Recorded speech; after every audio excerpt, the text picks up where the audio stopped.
ಆತ್ಮೀಯ ವೀಕ್ಷಕರೇ, Royson creations YouTube ಚಾನಲ್ಗೆ ನಿಮಗೆ ಸ್ವಾಗತ. ಇಂದಿನ ಈ ವಿಡಿಯೋದಲ್ಲಿ 10ನೇ ತರಗತಿಯ ಗಣಿತ ವಿಷಯದ ವಾರ್ಷಿಕ ಪರೀಕ್ಷೆಯ ಮಾದರ ಪ್ರಶ್ನೆ ಪತ್ರಿಕೆ 2 ಅವುಗಳ ಉತ್ತರದೊಂದಿಗೆ ವಿಶ್ಲೇಷಿಸ್ತಾ ಇದ್ದೀನಿ. ಈಗ ಆಲ್ರೆಡಿ ಎಲ್ಲ ರೀತಿಯ ಪ್ರಶ್ನೆಗಳನ್ನು ನಿಮ್ಮ ಜೊತೆ ಡಿಸ್ಕಷನ್ ಮಾಡಿದ್ದೀನಿ. ಸೊ ಈ ಒಂದು ವಿಡಿಯೋ ನಿಮಗೆ ಯೂಸ್ಫುಲ್ ಆಗುತ್ತೆ, ಕೊನೆ ತನಕ ನೋಡಿ ಅಂತ ಈ ವಿಡಿಯೋ ಪ್ರಾರಂಭಿಸ್ತಾ ಇದ್ದೀನಿ. ಫಸ್ಟ್ ಮೇನ್, ಕೆಳಗಿನ ಪ್ರತಿ ಪ್ರಶ್ನೆಗೆ 4 ಪರ್ಯಾಯ ಉತ್ತರಗಳನ್ನು ನೀಡಲಾಗಿದೆ. ಇವುಗಳಲ್ಲಿ ಸರಿಯಾದ ಉತ್ತರವನ್ನು ಕ್ರಮಾಕ್ಷರದೊಂದಿಗೆ ಬರೆಯಿರಿ. ಫಸ್ಟ್ ಕ್ವಶನ್, ಒಂದು ಸಮಾಂತರ ಶ್ರೇಣಿಯಲ್ಲಿ an is equal to 7 - 4n ಆದಾಗ ಆ ಶ್ರೇಣಿಯ ಸಾಮಾನ್ಯ ವ್ಯತ್ಯಾಸ ಏನು? ಸೊ ಸಾಮಾನ್ಯ ವ್ಯತ್ಯಾಸ ಅಂದ್ರೆ ಗೊತ್ತಿದೆ ಮಕ್ಕಳ, a2 - a1 ಮಾಡಬೇಕು. a3 - a2 ಮಾಡಿದಾಗ ಬರುವಂತಹ ಸಂಖ್ಯೆನೇ ನಮಗೆ ಸಾಮಾನ್ಯ ವ್ಯತ್ಯಾಸ ಆಗಿರುತ್ತೆ. ಸೊ ಇಲ್ಲಿ ನಮಗೆ ಡೈರೆಕ್ಟ್ ಶ್ರೇಣಿಯನ್ನ ಕೊಟ್ಟಿಲ್ಲ, ಆದ್ರೆ an ಅನ್ನ ಕೊಟ್ಟಿದ್ದಾರೆ 7 - 4n. ಸೊ ಹಾಗಾಗಿ n ಪ್ಲೇಸಿಗೆ ನೀವು 1 ಅಂತ ಹಾಕಿದ್ರೆ ನಮಗೆ ಮೊದಲನೇ ಪದ ಬರುತ್ತೆ, 2 ಅಂತ ಹಾಕಿದ್ರೆ ಎರಡನೇ ಪದ. ಆ ರೀತಿ ಮಾಡಿದಾಗ ನಿಮಗೆ ಟರ್ಮ್ಸ್ ಗಳು ಸಿಗ್ತದೆ. ಈಗ ನೀವು 1 ಅಂತ ಹಾಕಿದ್ರೆ ಏನ್ ಸಿಗುತ್ತೆ? 7 - 4 3 ಬರುತ್ತೆ. ಅದೇ 2 ಹಾಕಿದ್ರೆ -1 ಬರುತ್ತೆ. ಸೊ ಹಾಗಾಗಿ -1 ರಿಂದ 3 ನಾವು -1 - 3 ಮಾಡಿದ್ರೆ ಏನಾಗುತ್ತೆ? -4 ಬರುತ್ತೆ. ಹಾಗಾಗಿ ನಮಗೆ ಸಾಮಾನ್ಯ ವ್ಯತ್ಯಾಸ -4 ಬರುತ್ತೆ. ಹಾಗಾಗಿ option B is the right answer. Second question, a1x + b1y + c1x is equal to 0 ಮತ್ತು a2x + b2y + c2 is equal to 0 ಜೋಡಿ ರೇಖಾತ್ಮಕ ಸಮೀಕರಣಗಳು ಅನನ್ಯ ಪರಿಹಾರವನ್ನು ಹೊಂದಿದ್ದರೆ ಈ ಕೆಳಗಿನವುಗಳ ಸರಿಯಾದ ಸಂಬಂಧ. ಮಕ್ಕಳ, ಈ ಒಂದು ಕಾನ್ಸೆಪ್ಟ್ ಮೇಲೆ ನಿಮಗೆ 1 ಅಂಕವನ್ನ ಕಂಪಲ್ಸರಿ ಕೇಳ್ತಾರೆ. ಹಾಗಾಗಿ ಅಭ್ಯಾಸ ಮಾಡ್ಕೊಳ್ಳಿ. ಅನನ್ಯ ಪರಿಹಾರ ಯಾವ ರೇಖಾತ್ಮಕ ಜೋಡಿ ಸಮೀಕರಣದಲ್ಲಿ ಬರ್ತದೆ ಅಂದ್ರೆ, ಯಾವಾಗ a1/a2 = b1/b2 = c1/c2 ಆಗಿದ್ದಾಗ ಮಾತ್ರ ಅನನ್ಯ ಪರಿಹಾರವನ್ನ ಹೊಂದುವಂಥದ್ದು, ಅಂದ್ರೆ ಐಕ್ಯಗೊಳ್ಳುವ ರೇಖೆಗಳು ಅಂತ ಹೇಳ್ತೀವಿ. So option C is the right answer. ಮೂರನೇ ಪ್ರಶ್ನೆ, ಪಕ್ಕದ ಓ ಕೇಂದ್ರವುಳ್ಳ ಬಿಂದುವಿನಲ್ಲಿ ಎಪಿ ಮತ್ತು ಬಿಪಿಗಳು ಸ್ಪರ್ಶಕಗಳು. ಕೋನ P is equal to 40 degree ಆದರೆ ಎಒಬಿ ಅಳತೆ ಏನು? ಮಕ್ಕಳ, ಇಲ್ಲಿ ನೋಡಿ, ಎಒಬಿಪಿ ಅನ್ನೋದು ಒಂದು ಚತುರ್ಭುಜ ಆಗುತ್ತೆ.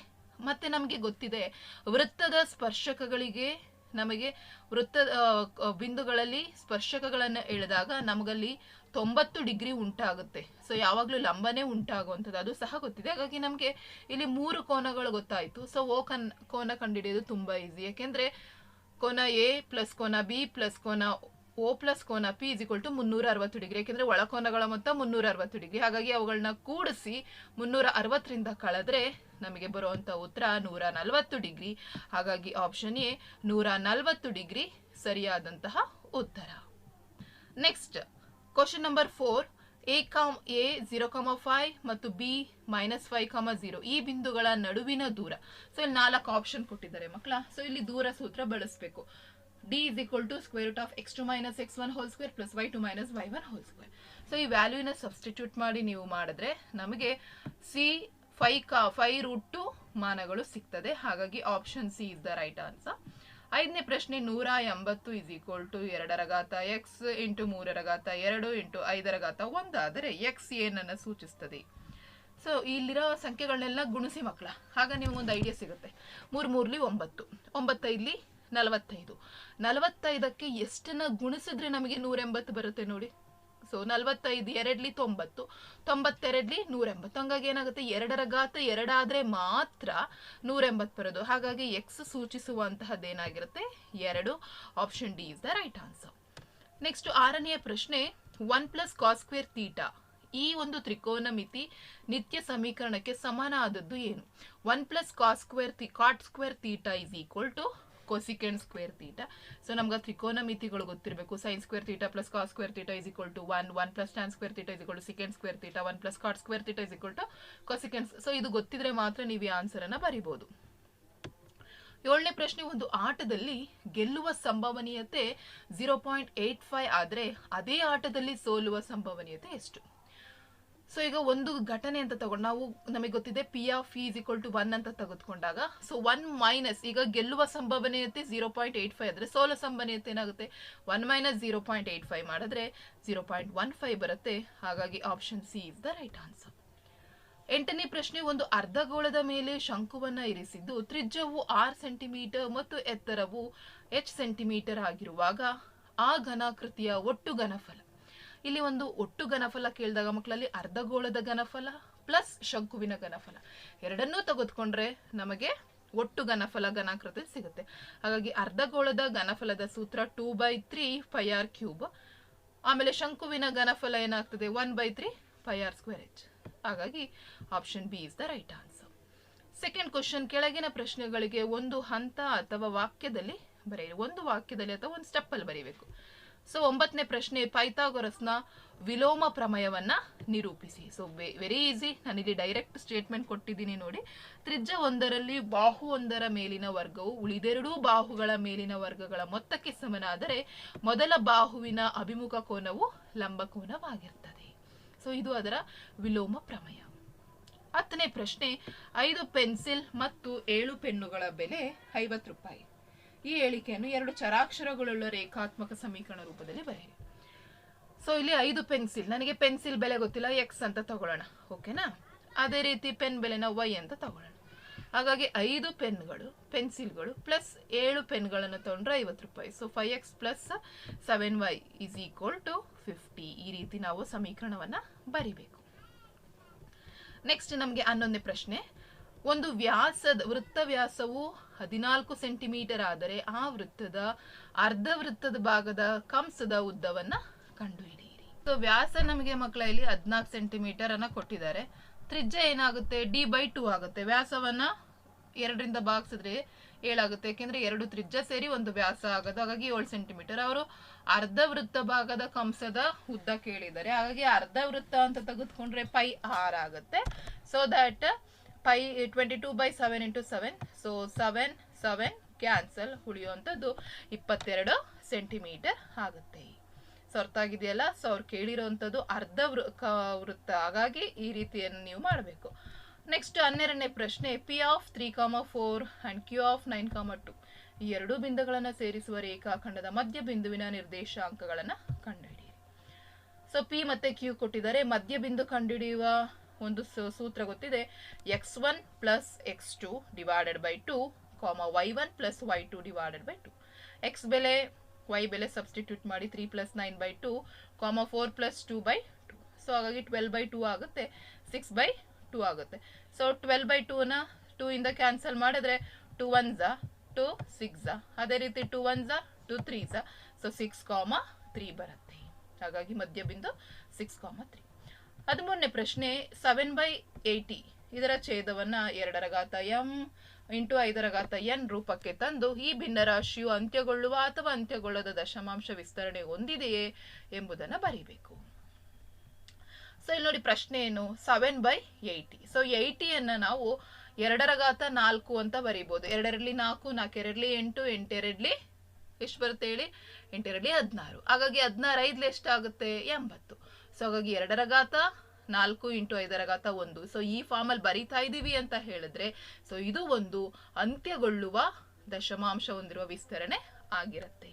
ಸೊ ಕನ್ಫ್ಯೂಷನ್ ಮಾಡ್ಕೋಬೇಡಿ, ಈ ರೀತಿಯ ಲೆಕ್ಕ ನಿಮಗೆ ಕೇಳ್ತಾರೆ ಮಕ್ಕಳ. ಸೊ ಈಸಿ, ನೀಟಾಗಿ ನೀವು ಒಂದೇ ಸ್ಟೆಪ್ ಅಲ್ಲಿ ಸಿಕ್ಬಿಡುತ್ತೆ. 14 question, sin θ is equal to 3/5, cos θ is equal to 4/5 ಆದರೆ sin square θ plus cos square θ ಬೆಲೆ ಎಷ್ಟು? Obviously sin square θ plus cos square θ 1. So ಅವರೇ ವ್ಯಾಲ್ಯೂಸ್ ಕೊಟ್ಟಿದ್ದಾರೆ, ಬರ್ಕೊಳ್ಳೋಣ. So 3/5 whole square plus 4/5 whole square ಆಗುತ್ತೆ. ಸೊ ಹಾಗಾಗಿ 9/25 ಪ್ಲಸ್ 16/25. ಸೊ ಕೂಡಿಸಿದ್ರೆ 25/25. So cancel ಮಾಡಿದ್ರೆ 1 ಬರುತ್ತೆ. ಹಾಗಾಗಿ sin square θ plus cos square θ ವ್ಯಾಲ್ಯೂನು ಸಹ 1 ಆಗಿದೆ. ನೆಕ್ಸ್ಟ್ 15ನೇ ಪ್ರಶ್ನೆ, x³ plus 2x² minus 5x minus 6 ಈ ಬಹುಪದೋಕ್ತಿಯ ಮಹತ್ತಮ ಗಾತ್ರ ಅಂದ್ರೆ ಹೈಯೆಸ್ಟ್ ಡಿಗ್ರಿ ಎಷ್ಟಿದೆ ಮಕ್ಕಳ? 3. ಹಾಗಾಗಿ ಅದರ ಉತ್ತರ ಜಸ್ಟ್ 3 ಅಂತ ಬರೆದ್ರೆ ಈಸಿಯಾಗಿ 1 ಅಂಕ ಸಿಗುತ್ತೆ.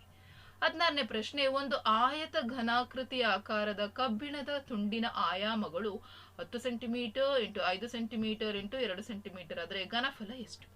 ಸೊ ಅಲ್ಲಿ ಲೆಂತ್, ಬ್ರೆಡ್ತ್, ಹೈಟ್ ಇಷ್ಟನ್ನ ಕೊಟ್ಟಿದ್ದಾರೆ. ಸೊ ಆಯತ ಘನದ ಸೂತ್ರ ಗೊತ್ತಿದೆ ಮಕ್ಕಳ, ಉದ್ದ ಇಂಟು ಅಗಲ ಇಂಟು ಎತ್ತರ, ಹೌದಲ್ಲ? ಸೊ ಹಾಗಾಗಿ ಎಲ್ಲವನ್ನು ಹಾಕೋಣ, 10 ಇಂಟು 5 ಇಂಟು 2. ಸೊ ಹಾಗಾಗಿ ಎಷ್ಟು ಬರುತ್ತೆ? 100 ಸೆಂಟಿಮೀಟರ್ ಕ್ಯೂಬ್ ಬರುತ್ತೆ. ಸೊ ಇದಿಷ್ಟು ನಿಮಗೆ 1 ಅಂಕದ ಪ್ರಶ್ನೆಗಳು ಮಕ್ಕಳ. ನೆಕ್ಸ್ಟ್ 2 ಅಂಕದ ಪ್ರಶ್ನೆಗಳಿಗೆ ಹೋಗೋಣ. ಸೊ ಥರ್ಡ್ ಮೇನ್, ಕೆಳಗಿನ ಲೆಕ್ಕಗಳನ್ನ ಬಿಡಿಸಿ. 17ನೇ ಪ್ರಶ್ನೆ, ಇಂಪಾರ್ಟೆಂಟ್, ಸೊ ಇವೆಲ್ಲ ಮಕ್ಕಳ ನಿಮಗೆ ಕಂಪಲ್ಸರಿ ಬರೋ ಪ್ರಶ್ನೆಗಳು, ನಂಬರ್ಸ್ ಚೇಂಜ್ ಆಗಿರುತ್ತೆ ಅಷ್ಟೇನೆ, ಅಭ್ಯಾಸ ಮಾಡ್ಕೊಳ್ಳಿ. 5, 9, 13 ಈ ಸಮಾಂತರ ಶ್ರೇಣಿಯ 20ನೇ ಪದವನ್ನ ಸೂತ್ರ ಬಳಸಿ ಕಂಡುಹಿಡಿಯಿರಿ. ಸೊ ಅವ್ರು ಏನ್ ಕೇಳಿದ್ದಾರೆ, 20ನೇ ಪದ ಕೇಳಿದ್ದಾರೆ, ಅವ್ರು ನಮಗೆ ಮೊತ್ತ ಕೇಳಿಲ್ಲ. ಸೊ ಪದ ಕೇಳಿರೋದ್ರಿಂದ ಸೊ ಡೈರೆಕ್ಟ್ ಆಗಿ ಫಸ್ಟ್ ಎ ಬರ್ಕೊಳ್ಳೋಣ. ಎ ಮೊದಲನೇ ಪದ 5, ಸಾಮಾನ್ಯ ವ್ಯತ್ಯಾಸ ಅಂದ್ರೆ ಎರಡನೇ ಪದದಿಂದ ಮೊದಲನೇ ಪದ ಕಳೀರಿ 4 ಬರುತ್ತೆ. 20ನೇ ಪದ ಕಂಡುಹಿಡಿಬೇಕು. ಹಾಗಾಗಿ an ಸೂತ್ರ ಬಳಸ್ತಾ ಇದ್ದೀನಿ, ಯಾಕೆಂದ್ರೆ ಅವರು 20ನೇ ಪದ ಅಂತ ಕೇಳಿರೋದು. So an is equal to a plus n minus 1 into d. ಹಾಗಾಗಿ a20 is equal to a plus n ಅಂದ್ರೇನು 20.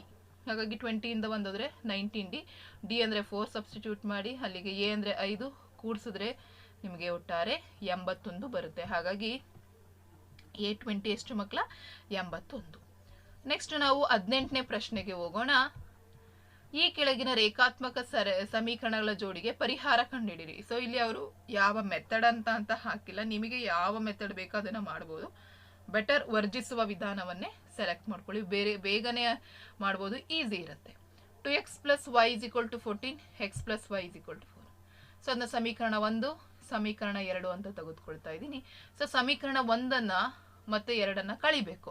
ಯಾಕೆ ನೋಡಿ ಈಸಿ, ಇಲ್ಲಿ ಪ್ಲಸ್ ಇದೆ, ಇಲ್ಲೂ ಪ್ಲಸ್ ಇದೆ, ನಾವು ಚಿಹ್ನೆ ಚೇಂಜ್ ಮಾಡ್ಕೊಬಿಡ್ತೀವಿ. ಸೊ ಈಸಿಯಾಗಿ y ಕ್ಯಾನ್ಸಲ್ ಆಗುತ್ತೆ.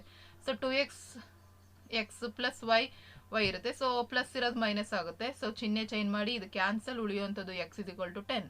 ಸೊ ಈ 10 ಅನ್ನ 1ಕ್ಕಾದ್ರೂ ಅಥವಾ 2ಕ್ಕಾದ್ರೂ ಆದೇಶಿಸ್ಬೋದು. ಸೊ ನಾನಿಲ್ಲಿ 2ಕ್ಕೆ ಆದೇಶಿಸಿದ್ದೀನಿ. x plus y is equal to 4 ಆಗುತ್ತೆ. So y is equal to 4 minus 10. So y is equal to minus 6. x 10, y minus 6 ಆಗುತ್ತೆ. ನೆಕ್ಸ್ಟ್ 19ನೇ ಪ್ರಶ್ನೆ ಮಕ್ಕಳ. 3 ಸೆಂಟಿಮೀಟರ್ ತ್ರಿಜ್ಯವಿರುವ ವೃತ್ತಕ್ಕೆ ಅದರ ಕೇಂದ್ರದಿಂದ 8 ಸೆಂಟಿಮೀಟರ್ ದೂರದಲ್ಲಿ ಬಾಹ್ಯ ಬಿಂದುವಿನಿಂದ ವೃತ್ತಕ್ಕೆ 2 ಸ್ಪರ್ಶಕಗಳನ್ನು ರಚಿಸಿ. ಸೊ ಈ ಪ್ರಶ್ನೆಗೆ ರಚಿಸಿರುವಂತಹ ನಾನು ರಚನೆಯ ಚಿತ್ರವನ್ನೇ ಕೊಟ್ಟಿದ್ದೇನೆ. ರಚನೆಯನ್ನು ಚೆನ್ನಾಗಿ ಅಭ್ಯಾಸ ಮಾಡ್ಕೊಳ್ಳಿ. ಒಂದು 2 ಅಂಕಕ್ಕಿರುತ್ತೆ, ಇನ್ನೊಂದು 3 ಅಂಕಕ್ಕಿರುತ್ತೆ. ನೆಕ್ಸ್ಟ್ 20ನೇ ಪ್ರಶ್ನೆ. ಪಕ್ಕದ ತ್ರಿಭುಜ ಎಬಿಸಿಯಲ್ಲಿ AB ಲಂಬ BC ಮತ್ತು AD square is equal to BD into CD ಆಗಿದೆ. ಹಾಗಾದರೆ AB ಸ್ಕ್ವೇರ್ ಮತ್ತು plus AC square is equal to BD plus CD ಎಂದು ಹೋಲ್ ಸ್ಕ್ವೇರ್ ಎಂದು ಸಾಧಿಸಿ. ಅಥವಾ ಕೆಳಗೆ ಕೊಟ್ಟಿರುವ ಚಿತ್ರದಲ್ಲಿ ಕೋನ A 90 ಡಿಗ್ರಿ, AD ಲಂಬ BC ಆಗಿದೆ. ಹಾಗಾದರೆ AC square is equal to BC into DC ಎಂದು ಸಾಧಿಸಿ. ಸೊ ಮೊದಲಿಗೆ ನಾವು ಮೊದಲನೇ ಕ್ವಶನ್ ಏನು ಕೊಟ್ಟಿದ್ದಾರೆ ಅದನ್ನು ತಗೊಳ್ಳೋಣ. ಸೊ ತ್ರಿಭುಜ ABC. ಸೊ ತ್ರಿಭುಜ ABC ಅಲ್ಲಿ ಮಕ್ಕಳ ನೋಡಿ, ಇಲ್ಲಿ ತ್ರಿಭುಜ ಇದೆ, ನೋಡ್ಕೊಳ್ಳಿ, ಅರ್ಥ ಮಾಡ್ಕೊಳ್ಳಿ, ಕನ್ಫ್ಯೂಷನ್ ಆಗಬೇಡಿ. ಸೊ ಈ ತ್ರಿಭುಜ ABC ಅಲ್ಲಿ AD ಏನಾಗಿದೆ, BCಗೆ ಲಂಬ. Next AD square is equal to BD into CD. ಇದಿಷ್ಟು ದತ್ತದಲ್ಲೇ ಕೊಟ್ಟಿದ್ದಾರೆ ಪ್ರಶ್ನೆಯಲ್ಲಿ. ಸೊ ದೇರ್ಫೋರ್ ನಮಗೆ ಇಲ್ಲಿ ತ್ರಿಭುಜ ABC. ಸೊ ತ್ರಿಭುಜ ABC ಅಲ್ಲಿ ಕೋನ A ಏನಂತ ಕೊಟ್ಟಿದ್ದಾರೆ ಮಕ್ಕಳ, 90 ಡಿಗ್ರಿ. ಕೋನ A 90 ಡಿಗ್ರಿ. ಮತ್ತೆ ಇದೊಂದು ಲಂಬಕೋನ ತ್ರಿಭುಜ. ಓಕೆನಾ? ಹಾಗಾಗಿ ಇದೊಂದು ಲಂಬಕೋನ ತ್ರಿಭುಜ ಆಗಿರೋದ್ರಿಂದ AB square is equal to BC into BD. So ಇದನ್ನ 1 ಅಂತ ತಗೋಬಹುದು. ಅದೇ ರೀತಿ AC square is equal to BC into DC 2 ಅಂತ ತಗೋಬಹುದು. ಸೊ 1 ಮತ್ತೆ 2 ಕೂಡಿಸಿದ್ರೆ ಏನಾಗುತ್ತೆ, AB square plus AC square is equal to BC into BD plus DC. ಯಾಕೆಂದ್ರೆ BC 2ರಲ್ಲೂ ಕಾಮನ್ ಇರೋದ್ರಿಂದ ಉಳಿದದ್ದು BD plus DC. So AB square plus AC square is equal to, so BC ಅಂತ ಹೇಳಿದ್ರೆ ಏನು ಮಕ್ಕಳ, ಸೊ ಆಲ್ರೆಡಿ ಗೊತ್ತಿದೆ ನಮಗೆ, BC is nothing but BD plus DC. So BD plus DC into BD plus DC. So ಅಲ್ಲೇನಾಯ್ತು ನೋಡಿ, BD plus DC whole square ಆಯ್ತು. So it is proved one. ಅರ್ಥ ಆಯ್ತಲ್ಲ ಯಾವ ರೀತಿ ಮಾಡೋದು ಅಂತ. ನೆಕ್ಸ್ಟ್ ಆ ಪ್ರಶ್ನೆಗೆ ನಮ್ಗೆ ಆಪ್ಷನ್ ಕೊಟ್ಟಿದ್ದಾರೆ ಮಕ್ಕಳ. ಇಲ್ಲೊಂದು ತ್ರಿಭುಜ ಇದೆ, ತ್ರಿಭುಜ ABC. ಅದರಲ್ಲಿ A 90 ಡಿಗ್ರಿ, ಕೋನ D 90 ಡಿಗ್ರಿ. ಯಾಕೆಂತ ಹೇಳಿದ್ರೆ ಲಂಬವನ್ನ ಎಳೆದಿದೆ, ಲಂಬ ಎಳೆದಾಗ 90 ಡಿಗ್ರಿ ಫಾರ್ಮ್ ಆಗುತ್ತೆ. ಸೊ ತ್ರಿಭುಜ ABC ಮತ್ತೆ ತ್ರಿಭುಜ ADC ಅಲ್ಲಿ ಕೋನ A ಕೋನ D 90 ಡಿಗ್ರಿ. ಓಕೆನಾ? ಮತ್ತೆ ಎರಡೂ ತ್ರಿಭುಜಗಳಿಗೂ ಕೋನ C ಏನಾಗಿದೆ, ಸಾಮಾನ್ಯ ಕೋನ, ಕಾಮನ್ ಆಂಗಲ್ ಆಗಿದೆ. ಸೊ ಇವೆರಡು ತ್ರಿಭುಜಗಳು ಏನಾಗ್ತವೆ, ಸಮರೂಪ ತ್ರಿಭುಜಗಳಾಗ್ತವೆ. ಸೊ ಸಮರೂಪ ತ್ರಿಭುಜ ಆಗಿರೋದ್ರಿಂದ BC by AC is equal to AC by DC. So AC square is equal to BC into DC. So ಇದನ್ನೇ ಅವರು ನಮಗೆ ಪ್ರೂವ್ ಮಾಡಲಿಕ್ಕೆ ಕೇಳಿದ್ದು. ನೆಕ್ಸ್ಟ್ ಇಂಪಾರ್ಟೆಂಟ್ ಕ್ವಶನ್, ಕಂಪಲ್ಸರಿ ಕೇಳುವಂತಹ ಪ್ರಶ್ನೆ ನಿಮ್ಮ ಎಕ್ಸಾಮಿಗೆ. 21ನೇ ಪ್ರಶ್ನೆ. 7 + √3 ಒಂದು ಅಭಾಗಲಬ್ಧ ಸಂಖ್ಯೆ ಎಂದು ಸಾಧಿಸಿ. ಅಥವಾ 72 ಮತ್ತು 170ರ ಮಾಸಹವನ್ನು ಯೂಕ್ಲಿಡ್ನ ಭಾಗಾಕಾರ ಕ್ರಮವಿಧಿ ಉಪಯೋಗಿಸಿ ಕಂಡುಹಿಡಿಯಬೇಕು. ಸೊ 7 ಪ್ಲಸ್ ರೂಟ್ 3 ಒಂದು ಭಾಗಲಬ್ಧ ಸಂಖ್ಯೆ ಎಂದು ಊಹಿಸ್ಕೊಳ್ಳಿ, ರೈಟ್.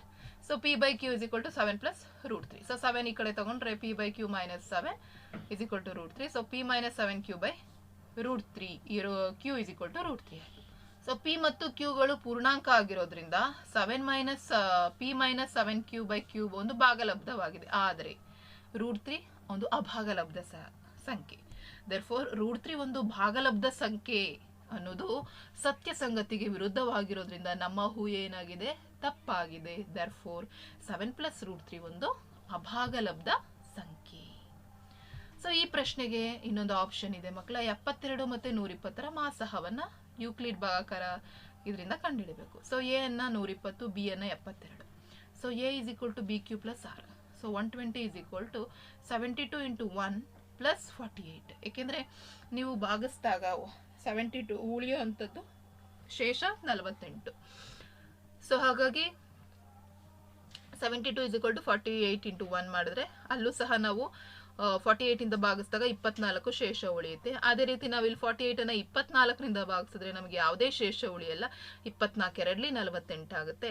ಹಾಗಾಗಿ 72 ಮತ್ತೆ 120ಕ್ಕೆ ಮಾಸಹ ಏನಾಗಿರ್ತದೆ ಹೇಳಿ ಮಕ್ಕಳ, 24 ಆಗಿರುತ್ತೆ.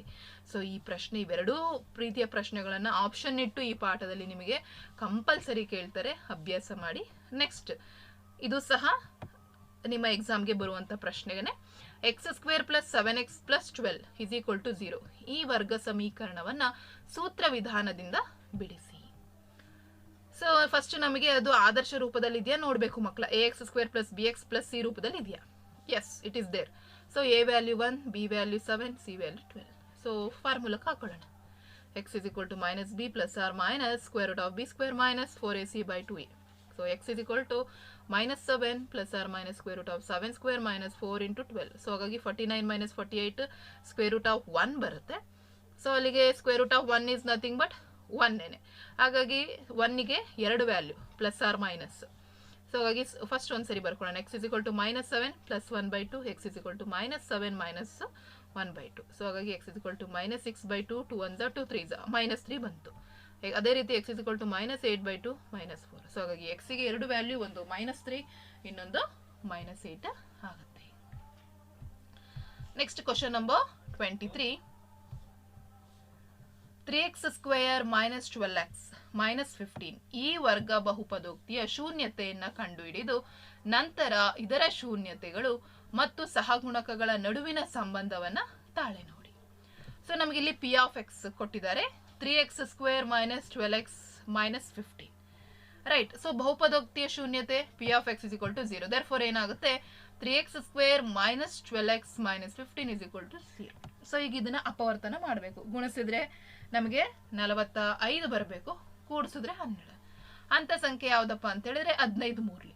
ಸೊ ಅದನ್ನ ಮಾಡಿ ಅಪವರ್ತಿಸಿದಾಗ ನಮಗೆ x minus 5 into 3x plus 3 ಬರುತ್ತೆ. ಸೊ x 5 ಬರುತ್ತೆ, ಇನ್ನೊಂದು x ಮೈನಸ್ 1 ಬರುತ್ತೆ. ಹಾಗಾಗಿ ನಮಗೆ 2 ಬಹುಪದೋಕ್ತಿ ಶೂನ್ಯತೆಗಳು ಸಿಗ್ತವೆ, ಒಂದು 5, ಇನ್ನೊಂದು ಮೈನಸ್ 1. ಸೊ ಇಲ್ಲಿ ನಮಗೆ ಅದನ್ನ ಕಂಡುಹಿಡಿಬೇಕು. ಅವ್ರು ಕೇಳಿದರೆ ತಾಳೆ ನೋಡಿ ಅಂತ ಹೇಳಿದ್ದಾರೆ. ಸೊ ಹಾಗಾಗಿ ಶೂನ್ಯತೆಗಳ ಮೊತ್ತ, ಅದಕ್ಕೊಂದು ಸೂತ್ರ ಇದೆ, minus B by A is equal to minus of minus 12 by 3. So 4 ಬಂತು. ಅದೇ ರೀತಿ ಗುಣಲಬ್ಧಕ್ಕೆ C by A, so minus 15 by 3 that is equal to minus 5 ಬರುತ್ತೆ. ನೆಕ್ಸ್ಟ್ 24ನೇ ಕ್ವಶನ್. ಸೊ ಸಂಭವನೀಯತೆಯಿಂದ ಈ ಪ್ರಶ್ನೆನೂ ಸಹ ನಿಮಗೆ ಮೋಸ್ಟ್ ಎಕ್ಸ್ಪೆಕ್ಟೆಡ್ 2 ಅಂಕಕ್ಕೆ ಕೇಳ್ತಾರೆ ಮಕ್ಕಳ. 24ನೇದು, ಒಂದು ಪೆಟ್ಟಿಗೆಯಲ್ಲಿ 10ರಿಂದ 20ರವರೆಗೆ ನಮೂದಿಸಿರುವ ಬಿಲ್ಲೆಗಳಿವೆ. ಪೆಟ್ಟಿಗೆಯಿಂದ ಒಂದು ಬಿಲ್ಲೆಯನ್ನ ಯಾದೃಚ್ಛಿಕವಾಗಿ ಹೊರತೆಗೆದಾಗ ಅದು 5ರ ಅಪವರ್ತ್ಯವಾಗಿರುವ ಸಂಭವನೀಯತೆಯನ್ನ ಕಂಡುಹಿಡಿಯಿರಿ. ಸೊ ಅಲ್ಲಿ ಒಟ್ಟು ನಾಣ್ಯಗಳು ಎಷ್ಟಿದಾವ ಮಕ್ಕಳ? 11. ಯಾಕೆಂತ ಹೇಳಿದ್ರೆ ಕ್ವಶನ್ ನೀಟಾಗಿ ನೋಡ್ಕೊಳ್ಳಿ, 10ರಿಂದ 20 ಅಂದ್ರೆ ನಮಗೆ 10, 11, 12, 13, 14, 15, 16, 17, 18, 19, 20. ಸೊ 11 ನಾಣ್ಯಗಳಿದಾವೆ. ಅದರಲ್ಲಿ 5ರ ಅಪವರ್ತ್ಯ ಅಂದ್ರೆ 5ರ ಮಗ್ಗಿ, ಅರ್ಥ ಆಗ್ತಿದೆಯಲ್ಲ? ಸೊ ಹಾಗಾಗಿ ಅಷ್ಟು ಸಂಖ್ಯೆ ಒಳಗಡೆ ಇರುವಂತವು ಯಾವ್ಯಾವು? 10, 15, 20, ರೈಟ್. ಹಾಗಾಗಿ ಎನ್ ಆಫ್ ಇ ಎಷ್ಟಾಗುತ್ತೆ? 3, N of S 11. So P of E is equal to, ಸೂತ್ರ ಗೊತ್ತಿದೆ ಸಂಭವನೀಯತೆ ಕಂಡುಹಿಡಿಯಲಿಕ್ಕೆ, P of E is equal to N of E by N of S. So 3/11. So ಹಾಗಾಗಿ ಎಷ್ಟು ಬರ್ತದೆ ಆನ್ಸರ್? 3/11. ಮೊದಲನೇ ಪ್ರಶ್ನೆ, ಒಂದು ಶಾಲೆಯ ವಿದ್ಯಾರ್ಥಿಗಳ ಸಮಗ್ರ ವಾರ್ಷಿಕ ನಿರ್ವಹಣೆಗಾಗಿ 7 ನಗದು ಬಹುಮಾನಕ್ಕಾಗಿ 700 ರು ಮೊತ್ತವನ್ನು ನೀಡಲಾಗಿದೆ. ಪ್ರತಿ ಬಹುಮಾನವು ಅದರ ಮುಂಚಿನ ಬಹುಮಾನಕ್ಕಿಂತ 20 ರೂಪಾಯಿ ಕಡಿಮೆಯಾದರೆ ಪ್ರತಿಯೊಂದು ಬಹುಮಾನದ ಮೌಲ್ಯವನ್ನು ಕಂಡುಹಿಡಿಯಿರಿ. ಅಥವಾ ಈ ಪ್ರಶ್ನೆಗೆ ಇನ್ನೊಂದು ಆಪ್ಷನ್ ಇದೆ, ಅದನ್ನು ನೆಕ್ಸ್ಟ್ ನಾವು ಮಾಡೋಣ. ಫಸ್ಟ್ ನಾವು ಮೊದಲನೇ ಪ್ರಶ್ನೆಗೆ ಆನ್ಸರ್ ನೋಡೋಣ. ಸೊ ಅಲ್ಲಿ ನಮಗೆ ಎಷ್ಟು ಬಹುಮಾನ ಹೇಳಿದರೆ 7 ಬಹುಮಾನ, ಹಾಗಾಗಿ ನಮಗೆ ಎನ್ ಗೊತ್ತಿದೆ. ಮತ್ತು S7 ಎಷ್ಟು ಅಂತ ಇದೆ 700. ಅವ್ರು ಹೇಳಿದ್ದಾರೆ ಆ 7 ಬಹುಮಾನಗಳ ಮೊತ್ತ 700 ರೂಪಾಯಿ, ಹಾಗಾಗಿ S7 700 ಆಯಿತು. ಸೊ ಡಿ ಅವರೇ ಕೊಟ್ಟಿದ್ದಾರೆ. ಪ್ರತಿಯೊಂದಕ್ಕೂ ಏನಾಗುತ್ತೆ 20 ಕಡಿಮೆ ಆಗ್ತಾ ಹೋಗ್ತಾ ಇದೆ. ಕಡಿಮೆ ಆಗೋದು ಅಂದರೆ ಮೈನಸ್, ಹಾಗಾಗಿ ಡಿ ಏನಾಗುತ್ತೆ -20 ಆಯಿತು. So SN = n/2 × 2a + n - 1 × d. So ಈ ಸೂತ್ರಕ್ಕಾಗಿದ್ರೆ ಹಾಕಿದರೆ ನಮಗೆ ಎಕ್ಸಾಕ್ಟಾಗಿ ಎ ಬೆಲೆ ಗೊತ್ತಾಗ್ಬಿಡುತ್ತೆ. ಸೊ S7 = 7/2 × 2a + n ಅಂದರೆ ಏನು 7. 7ರಿಂದ 1 ಹೋದರೆ 6 ಬರುತ್ತೆ. ಡಿ ಬೆಲೆ -20. ಸೊ S7 ಅಂದರೆ 700. ಸೊ ಈ 2 ಈ ಕಡೆ ತಗೊಂಡ್ರೆ ಹೊರೆ ಗುಣಾಕಾರ ಮಾಡಿದ್ರೆ ಸೊ 700 × 2 = 7 × 2a - 120 ಆಯಿತು. ಓಕೆನಾ. ಸೊ ಈ 7 ಈ ಕಡೆ ಹೊರೆ ಗುಣಾಕಾರ ಮಾಡಿದ್ರೆ ಭಾಗಿಸುತ್ತೆ, ಹಾಗಾಗಿ 7 × 7 200. ಸೊ 200 = 2a - 120 ಆಯಿತು. ಸೊ ಹಾಗಾಗಿ ನಮಗೆ ಇಲ್ಲಿ ಉಳ್ಕೊಳ್ಳೋದೇನು 200 = 2a - 120. ಸೊ ಈ 120ಯನ್ನು ಈ ಕಡೆ ತೆಗೆದುಕೊಂಡ್ರೆ ಏನಾಗುತ್ತೆ ಮಕ್ಕಳ +120 ಆಗುತ್ತೆ. ಸೊ ದಟ್ 320 ಆಗುತ್ತೆ. ಸೊ ಅಲ್ಲಿಗೆ a = 320/2 2 1s 160s. ಹಾಗಾಗಿ ಮೊದಲನೇ ಬಹುಮಾನ ಏನಾಗಿರುತ್ತೆ ನೋಡಿ ಮಕ್ಕಳ 160 ರೂಪಾಯಿ ಆಯಿತು. ಸೊ ಹಾಗಾಗಿ ಅವ್ರು ಏನಂತ ಹೇಳಿದ್ದಾರೆ, ಪ್ರತಿ ಬಹುಮಾನಕ್ಕೆ 20 ರೂಪಾಯಿ ಕಡಿಮೆ ಆಗುತ್ತೆ. ಹಾಗಾಗಿ ಬಹುಮಾನದ ಮೌಲ್ಯ ಏನಾಗುತ್ತೆ 160, 140, 120, 180, 60, 40 ರೂಪಾಯಿ ಆಗುತ್ತೆ. ಸೊ ಅರ್ಥ ಆಗಿದೆಯಲ್ವಾ. ಸೊ ಈ ಪ್ರಶ್ನೆಗೆ ಆಪ್ಷನ್ ಕೊಟ್ಟಿದ್ದಾರೆ. 7 ಪದಗಳಿರುವ ಒಂದು ಸಮಾಂತರ ಶ್ರೇಣಿಯಲ್ಲಿ 6ನೇ ಪದವು 3ನೇ ಪದಕ್ಕಿಂತ 9 ಹೆಚ್ಚಿದೆ ಮತ್ತು ಅಂತ್ಯ ಪದಗಳ ಗುಣಲಬ್ಧ 40 ಆದರೆ ಆ ಶ್ರೇಣಿಯನ್ನು ಬರೆಯಿರಿ. ಸೊ 7 ಪದಗಳಿರುವ ಒಂದು ಸಮಾಂತರ ಶ್ರೇಣಿ. ಸೊ 7ನೇ ಪದ ಅಂತ ಹೇಳಿದರೆ ಮಕ್ಕಳ ನಮಗೆ ಗೊತ್ತಿದೆ A6. ಸೊ ಅವ್ರು ಏನಂತ ಹೇಳಿದ್ದಾರೆ, A6 ಅನ್ನೋದೇನಾಗಿದೆ ನೀವು ನೋಡಿ ಪ್ರಶ್ನೆನ ಅರ್ಥ ಮಾಡ್ಕೊಳ್ಳಿ.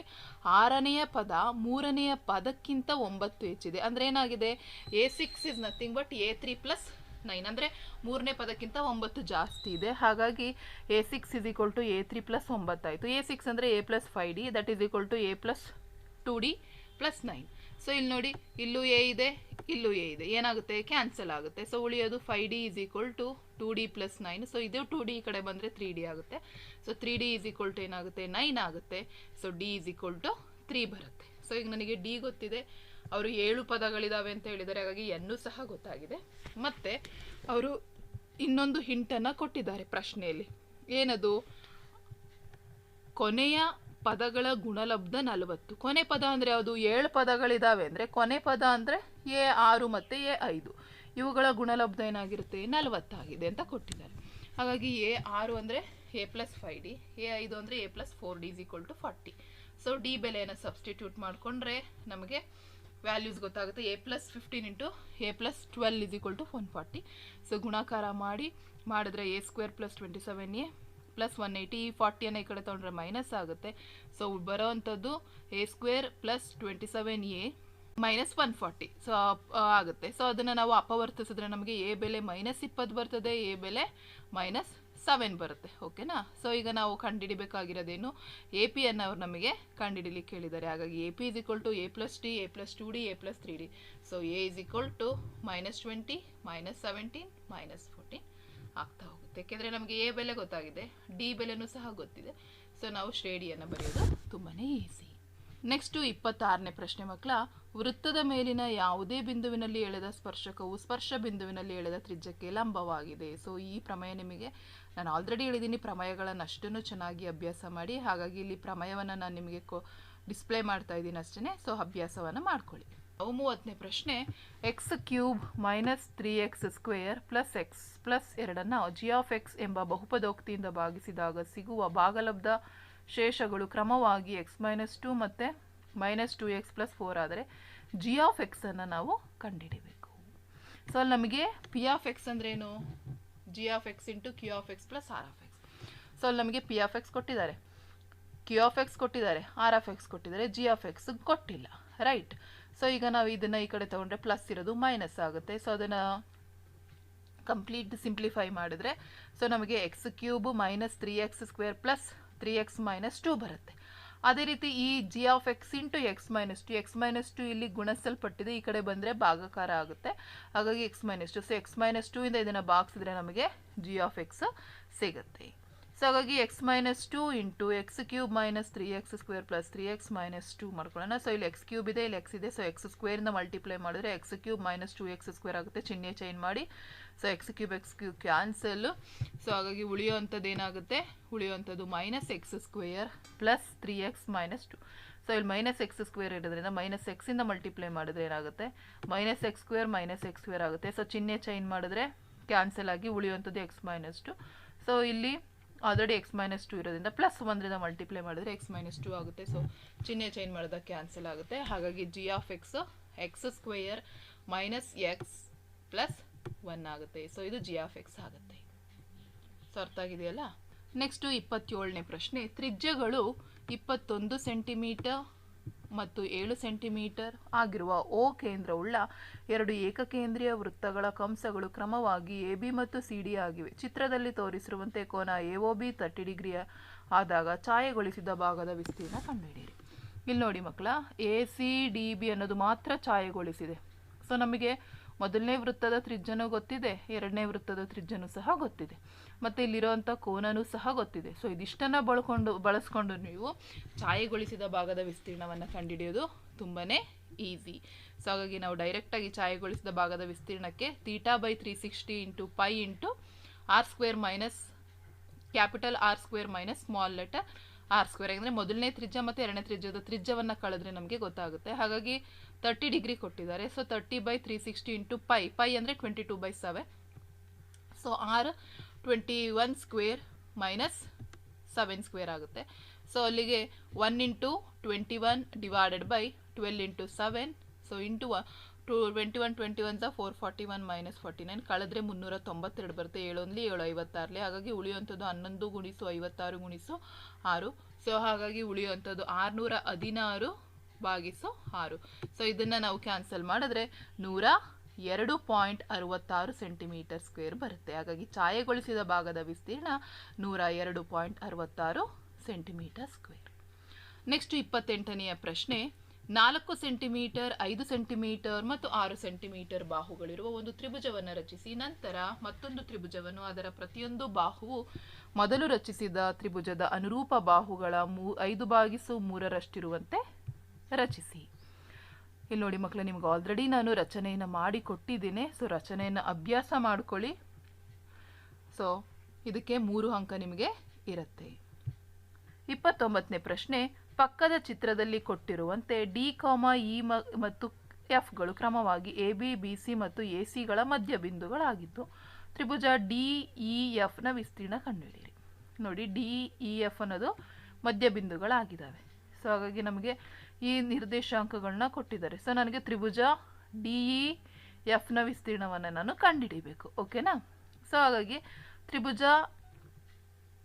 DEFನ ವಿಸ್ತೀರ್ಣ is equal to half of 1/4 of ತ್ರಿಭುಜ ABCಯ ವಿಸ್ತೀರ್ಣ ಆಗಿರುತ್ತೆ. ಸೊ ಹಾಗಾಗಿ ತ್ರಿಭುಜ ABC ವಿಸ್ತೀರ್ಣ is equal to half into square root of half into x1 into y2 minus y3 plus x2 into y3 minus y1 plus x3 into y1 minus y2 ಆಗುತ್ತೆ.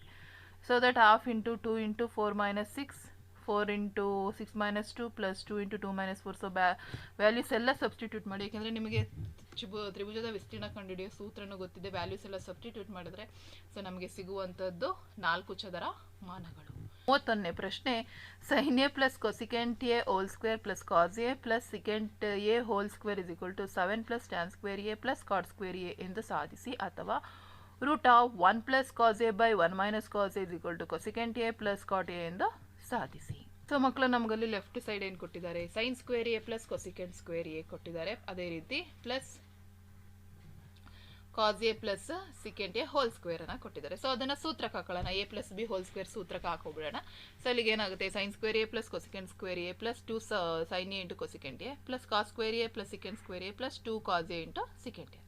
So sine square A plus cos square A ಒಟ್ಟಿಗೆ ಬರ್ಕೊಳ್ಳಿ. ಅದೇ ರೀತಿ so cosecant square A ಇದೆ. So cosecant square A is nothing but what 1 plus cot square A plus ಅದೇ ರೀತಿ secant square A ಅಂತ ಹೇಳಿದ್ರೆ 1 ಪ್ಲಸ್ ಟ್ಯಾನ್ ಸ್ಕ್ವೇರ್ ಎ ಆಗುತ್ತೆ ಪ್ಲಸ್ 2 ಸೈನ್ ಎ. ಕೊಸಿಕೆಂಟ್ ಅಂತ ಹೇಳಿದ್ರೆ ಏನಾಗುತ್ತೆ ಮಕ್ಕಳ 1 ಬೈ ಸೈನ್ ಆಗುತ್ತೆ. ಅದೇ ರೀತಿ ಸಿಕೆಂಟ್ ಅಂತ ಹೇಳಿದ್ರೆ 1 ಬೈ ಕಾಸ್ ಆಗುತ್ತೆ. ಕಾಸ್ ಕ್ಯಾನ್ಸಲ್, ಇಲ್ಲೂ ಕ್ಯಾನ್ಸಲ್ ಆಗುತ್ತೆ. ಸೊ ಉಳಿಯುವಂಥದ್ದು 2 ಪ್ಲಸ್ 2 ಆಗುತ್ತೆ. ಸೊ ಹಾಗಾಗಿ ಇಲ್ಲಿ sine square A plus cos square A ಅಂದರೆ 1. ಅದೇ ರೀತಿ 1 plus cot square A and 1 plus tan square ಇದೆ. ಸೊ ಈ ಒನ್ನನ್ನು ತಗೊಂಡ್ರೆ ಏನಾಗುತ್ತೆ ನಮಗೆ, so 1 plus 1 plus 1 plus 2 plus 2 ಎಲ್ಲ ಸೇರಿದರೆ 7 plus tan square A plus cot square A ಆಗುತ್ತೆ. ಸೊ ಅವ್ರು ನಮಗೆ ಪ್ರೂವ್ ಮಾಡೋಕ್ಕೆ ಹೇಳಿರೋದು ಸಹ ಅದನ್ನೇ. ಅದೇ ಪ್ರಶ್ನೆಗೆ ಇನ್ನೊಂದು ಆಪ್ಷನ್ ಇದೆ. ಸೊ ಏನದು, square root of 1 plus cos A by 1 minus cos A is equal to cosecant A plus cot A ಅಂತ ಪ್ರೂವ್ ಮಾಡಬೇಕು. ಸೊ ಇಲ್ಲಿ ನಾವು ಇದನ್ನು ಛೇದ ಅಕರ್ಣೀಕರಣಗೊಳಿಸೋಣ. ಸೊ ಹಾಗಾಗಿ ಡಿನಾಮಿನೇಟರ್ ಏನಿದೆ 1 ಮೈನಸ್ ಕಾಸ್ ಎನ ನ್ಯೂಮರೇಟರ್ ಮತ್ತು ಡಿನಾಮಿನೇಟರ್ಗೆ ಮಲ್ಟಿಪ್ಲೈ ಮಾಡಿದಾಗ 1 ಪ್ಲಸ್ ಕಾಸ್ ಎ ಆಗುತ್ತೆ. ಸೊ ಅಲ್ಲಿಗೆ 1 plus cos A whole square divided by 1 square minus cos square A ಆಯಿತು. So 1 plus cos A whole square divided by 1 minus sine cos square ಅಂತ ಹೇಳಿದ್ರೆ sine square A ಆಗುತ್ತೆ. So ಎರಡೂ ಕಡೆನೂ square ಇರೋದ್ರಿಂದ whole square ಮಾಡಿ square root square cancel ಆದರೆ 1 plus cos A by sine A ಆಗುತ್ತೆ. So 1 by sine A plus cos A by sine A ಆದರೆ 1 cosecant A plus cot A ಆಗುತ್ತೆ. 32ನೇ ಪ್ರಶ್ನೆ, ಈ ಕೆಳಗಿನ ಆವೃತ್ತಿ ವಿತರಣಾ ಕೋಷ್ಟಕಕ್ಕೆ ಸರಾಸರಿಯನ್ನು ಕಂಡುಹಿಡಿಯಿರಿ, ಅಥವಾ ಇನ್ನೊಂದು ಪ್ರಶ್ನೆ ಇದೆ ಅಲ್ಲಿ ದತ್ತಾಂಶಗಳ ಬಹುಲಕವನ್ನು ಕಂಡುಹಿಡಿಯಿರಿ ಅಂತ ಕೇಳಿದ್ದಾರೆ.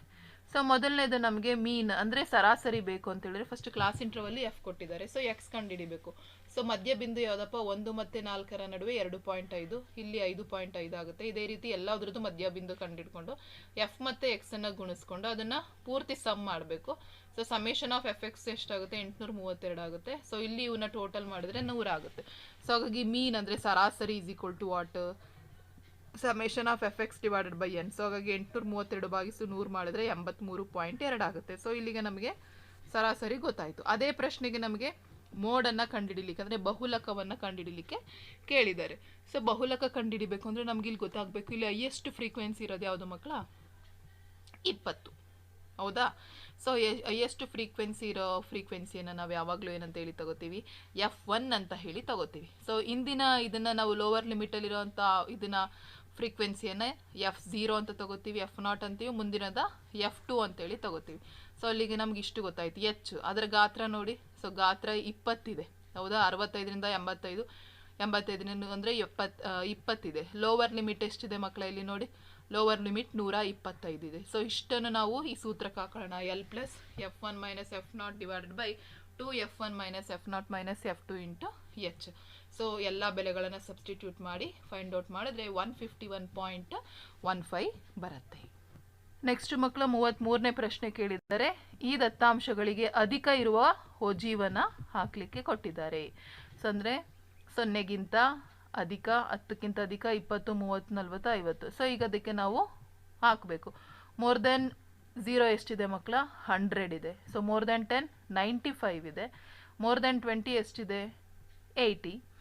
So more than 30 60, more than 40 20, more than 50 ಎಷ್ಟಿದೆ, 20 ಇದೆ. ಸೊ ನೀವು ಕರೆಕ್ಟಾಗಿ ಕ್ವಶನನ್ನು ನೀವು ನೋಡಿಕೊಂಡು ಮಾಡಬೇಕು ಮಕ್ಕಳ. ಸೊ ಅಲ್ಲಿಗೆ ಪಾಯಿಂಟ್ ಸಿಕ್ತು. So X axis, Y axis, X axis. So ನಾನಿಲ್ಲಿ ನೀವಿಲ್ಲಿ ಕರೆಕ್ಟಾಗಿ ಕ್ಲಾಸ್ ಇಂಟರ್ವಲನ್ನು ತೆಗೆದುಕೊಳ್ಳಿ, ತದನಂತರ ಇಲ್ಲಿ ವೃತ್ತಿಯನ್ನು ತೆಗೆದುಕೊಳ್ಳಿ. ಸೊ ನೀಟಾಗಿ ನೀವು ಅಧಿಕ ವಿಧಾನದಾಗಿರೋದ್ರಿಂದ ಇದೇ ಶೇಪಲ್ಲೇ ಬಂದಿರ್ತದೆ. ಸೊ ಮಾರ್ಕ್ ಮಾಡೋದನ್ನ ಕಲ್ತ್ಕೊಳ್ಳಿ, ನಿಮಗೆ 3 ಅಂಕ 100% ಸಿಕ್ಕೇ ಸಿಗುತ್ತೆ. ನೆಕ್ಸ್ಟ್ 5th ಮೇನ್ ಕೆಳಗಿನ ಲೆಕ್ಕವನ್ನು ಬಿಡಿಸಿ. ಈ 34ನೇ ಪ್ರಶ್ನೆ, ಗುಂಪಿನಲ್ಲಿರುವ ಒಂಟೆಗಳ 4ನೇ 1 ಭಾಗ ಅರಣ್ಯಕ್ಕೆ ಹೋಗಿದೆ. ಗುಂಪಿನ ವರ್ಗಮೂಲದ 2ರಷ್ಟು ಒಂಟೆಗಳು ಬೆಟ್ಟಕ್ಕೆ ಹೋಗಿವೆ. 15 ಒಂಟೆಗಳು ನದಿಯ ದಡದಲ್ಲಿವೆ. ಹಾಗಾದರೆ ಗುಂಪಿನಲ್ಲಿರುವ ಒಟ್ಟು ಒಂಟೆಗಳ ಸಂಖ್ಯೆಯನ್ನು ಕಂಡುಹಿಡಿಯಿರಿ. ಸೊ ಇಲ್ಲಿ ಸುಳಿವು ಕೊಟ್ಟಿದ್ದಾರೆ, y √x ಅಂತೇಳಿ ತೆಗೆದುಕೊಳ್ಬೇಕು. ರೈಟ್. ಸೊ ಇಲ್ಲಿ ನಮಗೆ ಕ್ಯಾಮಲ್ಸ್ ಅಂದರೆ ಒಂಟೆಗಳ ನಂಬರ್ ಗೊತ್ತಿಲ್ಲ ಮಕ್ಕಳ. ಸೊ ಹಾಗಾಗಿ ಒಂಟೆಗಳ ಸಂಖ್ಯೆನ ಎಕ್ಸ್ ಅಂತ ತೆಗೆದುಕೊಳ್ಳಿ. ಅದರಲ್ಲಿ ಅವ್ರು ಕೊಟ್ಟಿದ್ದಾರೆ 1/4 ಎಷ್ಟು ಎಲ್ಲಿಗೆ ಹೋಗಿದ್ದಾವೆ, ಫಾರೆಸ್ಟಿಗೆ ಕಾಡಿಗೆ ಹೋಗಿದ್ದಾವೆ, ಹಾಗಾಗಿ 1/4x ಅಂತ ತಗೊಳ್ಳಿ. ಆಮೇಲೆ 2 ಪಟ್ಟು ಎಷ್ಟಾಗಿದೆ, ಅವು ಬೆಟ್ಟಕ್ಕೆ ಹೋಗಿದ್ದಾವೆ, ಹಾಗಾಗಿ 2√2x ಅಂತ ತಗೊಳ್ಳಿ. ಮತ್ತು ಕೆಲವು ರಿವರ್ ಹತ್ರ ಅಂದರೆ ನದಿ ಹತ್ರ ಇದ್ದಾವೆ, ಸೊ ಅವು 15 ಇದ್ದಾವೆ. ಸೊ ಹಾಗಾಗಿ ಇವಿಷ್ಟನ್ನು ನೀವು ಕೂಡಿಸ್ಕೊಂಡ್ರೆ ಈಸಿಯಾಗಿ ನೀವು ಒಟ್ಟು ಒಂಟೆಗಳ ಸಂಖ್ಯೆಯನ್ನು ನೀವು ಕಂಡಿಡ್ಕೋಬೋದು. ಅರ್ಥ ಆಗ್ತಾ ಇದೆಯಾ? ಸೊ ಇಲ್ಲಿ ನಿಮಗೆ 2 ಮೆಥಡನ್ನು ಕೊಟ್ಟಿದೆ ಮಕ್ಕಳ. ಸೊ 2 ಮೆಥಡನ್ನು ನೀವು ಫಾಲೋ ಮಾಡಿ ಯಾವುದು ಈಸಿ ಅನಿಸುತ್ತೆ ನೀವು ಅದನ್ನು ತೆಗೆದುಕೊಳ್ಳಿ. ಸೊ ಹಾಗಾಗಿ 1/4x + 2√x + 15 = x. ಸೊ ಹಾಗಾಗಿ ಎಕ್ಸ್ ಈ ಕಡೆ ಬಂದರೆ x + 8√x + 60 = 4x ಆಯ್ತದೆ, ರೈಟ್. ಸೊ ಹಾಗಾಗಿ ಈ 4x ಅನ್ನು ಈ ಕಡೆ ತೆಗೆದುಕೊಂಡ್ರೆ ನಮಗೆ 3x - 8√x - 60 ಆಗುತ್ತೆ. ಸೊ √x ಅನ್ನು ನೀವು y ಅಂತ ತೆಗೆದುಕೋಬೇಡಿ. ಸೊ ಅಲ್ಲಿಗೆ ಏನಾಗುತ್ತೆ 3y² - 8y - 60. ಸೊ ಅದನ್ನು ಅಪವರ್ತಿಸ್ಕೊಳ್ಳಿ. ಸೊ ಅಪವರ್ತಿಸಿದಾಗ ನಮಗೆ ವ್ಯಾಲ್ಯೂಸ್ ಗೊತ್ತಾಗುತ್ತೆ. ಸೊ y ಬೆಲೆ 6 ಬರ್ತದೆ, y ಬೆಲೆ -10/3 ಬರ್ತದೆ. ಹಾಗಾಗಿ y ಬೆಲೆ ಮೈನಸ್ ಇರೋದನ್ನ ನೆಗ್ಲೆಕ್ಟ್ ಮಾಡಿ. ಸೊ ಅಲ್ಲಿಗೆ ನಮಗೆ 6² ಅಂದರೆ 36 ಬರ್ತವೆ. ಹಾಗಾಗಿ ಒಟ್ಟು ಒಂಟೆಗಳ ಸಂಖ್ಯೆ 36 ಇದ್ದಾವೆ. ನೆಕ್ಸ್ಟ್ ನಮಗೆ ವೆರಿ ಇಂಪಾರ್ಟೆಂಟ್ ನಕ್ಷಾ ವಿಧಾನದಿಂದ ಬಿಡಿಸಿ. x + 5 = 5, ಅದೇ ರೀತಿ 3x - y = 3. ಸೊ ನೀವಿಲ್ಲಿ ಯಾವುದಾದ್ರೂ ಒಂದಕ್ಕೆ ವ್ಯಾಲ್ಯೂಸನ್ನು ಸಬ್ಸ್ಟಿಟ್ಯೂಟ್ ಮಾಡ್ತಾ ಹೋಗಿ. ಸೊ ಆ ಟೇಬಲಿಗೆ ನಿಮಗೆ ಅಂಕ ಇರುತ್ತೆ. ಸೊ ಎಕ್ಸ್ ಬೆಲೆ 0 ಆದಾಗ y ಬೆಲೆ 5 ಬರುತ್ತೆ, ಇದು 5. ಇಲ್ಲಿ ನೀವು 2 ವ್ಯಾಲ್ಯೂಸ್ ಹಾಕಬೇಕು ಅಂತ ಏನಿಲ್ಲ. ಸೊ 2ರಿಂದ 3 ವ್ಯಾಲ್ಯೂಸನ್ನು ಸಹ ನೀವು ಹಾಕಿ ಗ್ರಾಫನ್ನು ಹಾಕೋದನ್ನು ಚೆನ್ನಾಗಿ ಅಭ್ಯಾಸ ಮಾಡ್ಕೊಳ್ಳಿ. ನಾನು ಆಲ್ರೆಡಿ ಗ್ರಾಫ್ಗಳನ್ನು ಯಾವ ರೀತಿ ಮಾಡಬೇಕು ಅಂತ ನಾನು ನಿಮಗೆ ಹೇಳ್ಕೊಟ್ಟಿದ್ದೀನಿ. ಸೊ ಈ ರೀತಿ ಗ್ರಾಫು ಬರುತ್ತೆ. ನೆಕ್ಸ್ಟ್ ನಾವು 36ನೇ ಪ್ರಶ್ನೆಗೆ ಹೋಗೋಣ. ಅದು ಒಂದು ತೈಲದ ಆಲಿಕೆಯನ್ನು ತಗಡಿನ ಹಾಳೆಯಿಂದ ಮಾಡಿದೆ. ಅದರ ಒಟ್ಟು ಎತ್ತರ 25 ಸೆಂಟಿಮೀಟರ್ ಆಗಿದೆ. ಆಲಿಕೆಯ ಕೆಳಭಾಗದಲ್ಲಿರುವ ಸಿಲಿಂಡರಿನ ಉದ್ದವು 13 ಸೆಂಟರ್ ಆಗಿದ್ದು ಅದರ ವ್ಯಾಸವು 8 ಸೆಂಟಿಮೀಟರ್ ಆಗಿದೆ. ಆಲಿಕೆಯ ಮೇಲ್ಭಾಗದ ವ್ಯಾಸ 18 ಸೆಂಟಿಮೀಟರ್ ಇದೆ. ಹಾಗಾದರೆ ಈ ಆಲಿಕೆಯನ್ನು ತಯಾರಿಸಲು ಬೇಕಾದ ತಗಡಿನ ವಿಸ್ತೀರ್ಣವನ್ನು ಕಂಡುಹಿಡಿಯಿರಿ. ಸೊ ಈಗ ನಾವು ಸೊಲ್ಯೂಷನ್ಗೆ ಹೋಗೋಣ. ಸೊ ಇಲ್ಲಿ ನಮಗೆ ಈ surface area of a funnel ಬೇಕು ಅಂತ ಹೇಳಿದ್ರೆ ನಾವೇನು ಮಾಡಬೇಕು, curved surface area of a frustum ಮತ್ತು curved surface of a cylinder. So ಇವೆರಡನ್ನ ಕೂಡಿಸಿದ್ರೆ ನಮಗೇನು ಬರ್ತದೆ ಅಂತ ಹೇಳಿದ್ರೆ surface area of a funnel ಬರುತ್ತೆ. ಹಾಗಾಗಿ ಫ್ರಸ್ಟಮ್ಗೆ formula πL × R1 + R2 + CSA of cylinder ಏನು 2πRH. ಸೊ ವ್ಯಾಲ್ಯೂಸ್ ಎಲ್ಲವನ್ನ ಸಬ್ಸ್ಟಿಟ್ಯೂಟ್ ಮಾಡಿ. ಎಲ್ ಗೊತ್ತಿಲ್ಲ, ಹಾಗಾಗಿ ಎಲ್ ಗೊತ್ತಿಲ್ಲದಲೇ ಇರೋದ್ರಿಂದ ಸೊ ನಮಗೆ ಅದಕ್ಕೊಂದು ರಿಲೇಷನ್ಶಿಪ್ ಕೊಡ್ತಿದೆ. √h² + R1 - R2² ಆಗುತ್ತೆ. ಸೊ ಅದು ಫೈಂಡ್ ಔಟ್ ಮಾಡಿದ್ರೆ 13 ಸೆಂಟಿಮೀಟರ್ ಬರುತ್ತೆ. ಸೊ ಹಾಗಾಗಿ ಈಗ ನೀವು ಇಲ್ಲಿ ಎಲ್ ವ್ಯಾಲ್ಯೂನ ಇಲ್ಲಿಗೆ ಹಾಕ್ಕೊಂಡು ನೀವು ಮಾಡಿದ್ರೆ 858 ಸೆಂಟಿಮೀಟರ್² ಬರುತ್ತೆ. ಹಾಗಾಗಿ ಒಟ್ಟು ಆ ಒಂದು ಫನಲನ್ನು ಮಾಡಲಿಕ್ಕೆ ಬೇಕಾಗಿರುವ ಶೀಟಿನ ವಿಸ್ತೀರ್ಣ ಎಷ್ಟಪ್ಪ ಅಂತ ಹೇಳಿದ್ರೆ 858 ಸೆಂಟಿಮೀಟರ್² ಆಗುತ್ತೆ. ನೆಕ್ಸ್ಟ್ 37ನೇ ಪ್ರಶ್ನೆ. ಗೋಪುರದ ಪಾದದಿಂದ ಕಟ್ಟಡದ ಮೇಲ್ತುದಿಯನ್ನು ನೋಡಿದಾಗ ಉಂಟಾದ ಉನ್ನತ ಕೋನವು 30 ಡಿಗ್ರಿ ಮತ್ತು ಕಟ್ಟಡದ ಪಾದದಿಂದ ಗೋಪುರದ ಮೇಲ್ತುದಿಗೆ ಉಂಟಾದ ಉನ್ನತ ಕೋನ 60 ಡಿಗ್ರಿ ಇದೆ. ಗೋಪುರದ ಮತ್ತು ಕಟ್ಟಡದ ಒಂದೇ ಸಮತಟ್ಟಾದ ನೆಲದ ಮೇಲಿದೆ. ಗೋಪುರದ ಎತ್ತರ 50 ಮೀಟರ್ ಆದರೆ ಕಟ್ಟಡದ ಎತ್ತರವನ್ನು ಕಂಡುಹಿಡಿ. ಸೊ ನಿಮಗೆ ಅರ್ಥ ಮಾಡ್ಕೊಳ್ಳಿ, ಇದು ಗೋಪುರ. ಈ ಗೋಪುರದ ಎತ್ತರ 50 ಮೀಟರ್ ಕೊಟ್ಟಿದ್ದಾರೆ. ಮತ್ತು ಇಲ್ಲಿ ಉನ್ನತ ಕೋನ 30 ಡಿಗ್ರಿ ಮತ್ತು ಅವನತ ಕೋನ 60 ಡಿಗ್ರಿ ಕೊಟ್ಟಿದ್ದಾರೆ. ಸೊ ಈಗ ನಾವು ಈ AB ಅನ್ನೋ ಈ ಕಟ್ಟಡ ಇದೆಯಲ್ಲ ಅದರ ಉದ್ದವನ್ನು ನಾವು ಕಂಡುಹಿಡಬೇಕಾಗುತ್ತೆ. ಸೊ ಈಗ ನಾವು ಡೈರೆಕ್ಟಾಗಿ ಹೋಗೋಣ. ಸೊ ಚಿತ್ರವನ್ನು ನೋಡಿದರೆ ನಿಮಗೆ ಅರ್ಥ ಆಗುತ್ತೆ. ಸೊ ಇದರಲ್ಲಿ ನಮಗೆ ಇದೇನು ಗೋಪುರ ಆಗಿದೆ, ಇದು ಕಟ್ಟಡ ಆಗಿದೆ. ಸೊ ಹಾಗಾಗಿ ನಮಗೆ ತ್ರಿಭುಜ CDB. ಸೊ ಈ ತ್ರಿಭುಜ CDBಯಲ್ಲಿ tan θ = ಏನಾಗಿದೆ CD/BD. ಯಾಕೆಂದರೆ ನಾವು BDಯನ್ನು ಕಂಡುಹಿಡಿಬೇಕು. So tan 60 = 50/BD. ಸೊ √2 ಆಗುತ್ತೆ tan 60 ಅಂದರೆ. So √3 = 50/BD. ಸೊ BD ಏನಾಗುತ್ತೆ 50/√3 ಆಯಿತು. ಅದೇ ರೀತಿ ABD ಈ ಒಂದು ತ್ರಿಭುಜದಲ್ಲಿ tan 30 ಡಿಗ್ರಿ = ಏನಾಗುತ್ತೆ AB/BD, ರೈಟ್. ಸೊ tan 30 ಅಂತ ಹೇಳಿದ್ರೆ 1/√2 ಆಗುತ್ತೆ. ಸೊ AB/BD, BD ಅಂದ್ರೇನು 50/√3. ಸಬ್ಸ್ಟಿಟ್ಯೂಟ್ ಮಾಡ್ಕೊಳ್ಳೋಣ. ಸೊ ಹಾಗಾಗಿ ಏನಾಗುತ್ತೆ 50/√3 × √3 = AB. ರೂಟ್ ಕ್ಯಾನ್ಸಲ್ ಆಗುತ್ತೆ. So AB = 50/3. ಸೊ ಅಲ್ಲಿಗೆ 16.66 ಮೀಟರ್ ಆಗುತ್ತೆ. ಹಾಗಾಗಿ ಈ ಒಂದು ಕಟ್ಟಡದ ಎತ್ತರ 16.66 ಮೀಟರ್ ಆಗುತ್ತೆ. ಸೊ ಈ ಪ್ರಶ್ನೆಗೂ ಸಹ ನಿಮಗೆ ಒಂದು ಆಪ್ಷನನ್ನು ಕೊಟ್ಟಿದ್ದಾರೆ ಮಕ್ಕಳ. ನೆಲದ ಮೇಲಿನ ಒಂದು ಬಿಂದುವಿನಿಂದ ನೋಡಿ ಇಲ್ಲಿ ನಿಮಗೆ ಕ್ವಶನನ್ನು ಕೊಟ್ಟಿದ್ದೀನಿ.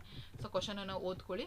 ಸೊ ಅದಕ್ಕೆ ಯಾವ ರೀತಿ ಮಾಡೋದು ಅಂತ ಹೇಳಿ ನಾನು ನಿಮ್ಗೆ ಇಲ್ಲಿ ಆನ್ಸರನ್ನು ಕೊಡ್ತಾ ಹೋಗ್ತೀನಿ ನೋಡಿ. ಸೊ ಇಲ್ಲಿ ಸೇಮ್ ಆ್ಯಸ್ ಇಟ್ ಈಸ್ ನಿಮಗೆ ಅಲ್ಲಿ ಉನ್ನತ ಕೋನ ಅವನತ ಕೋನ ಇಷ್ಟನ್ನು ನೀವು ನೀಟಾಗಿ ಗೊತ್ತು ಮಾಡ್ಕೊಬಿಟ್ರೆ ಈಸಿಯಾಗಿ ಯಾವುದು ಟ್ಯಾನ್ ತೊಗೋಬೇಕು, ಟ್ಯಾನ್ 60 ತೊಗೋಬೇಕು, ಸೈನ್ ತೊಗೋಬೇಕು ಅದು ನಿಮಗೆ ಗೊತ್ತಿರಬೇಕು ಮಕ್ಕಳ. ಸೊ ತಗೊಂಡು ನೀವು ಕಂಡುಹಿಡ್ಕೊಂಡ್ರೆ ಸೊ ಆ ಪ್ಲೇನ್ದು ಸ್ಪೀಡನ್ನು ಈಸಿಯಾಗಿ ನೀವು ಕಂಡುಹಿಡಿಬೋದು. ತದನಂತರ ನಿಮಗೆ ಲಾಸ್ಟಲ್ಲಿ ನಿಮಗೆ ಒಂದು ಪ್ರಮೇಯವನ್ನು ಕೊಟ್ಟಿದ್ದಾರೆ. ಲಾಸ್ಟ್ ಮೇನಲ್ಲಿ ಮೂಲ ಸಮಾನುಪಾತತೆ ಅಥವಾ ತೇಲ್ಸ್ನ ಪ್ರಮೇಯವನ್ನು ನಿರೂಪಿಸಿ. ಸೊ ಪ್ರಮೇಯವನ್ನು ಚೆನ್ನಾಗಿ ಅಭ್ಯಾಸ ಮಾಡಿಕೊಂಡು ನಿಮ್ಮ ಎಕ್ಸಾಮ್ಗೆ ಪ್ರಿಪೇರ್ ಆಗಿ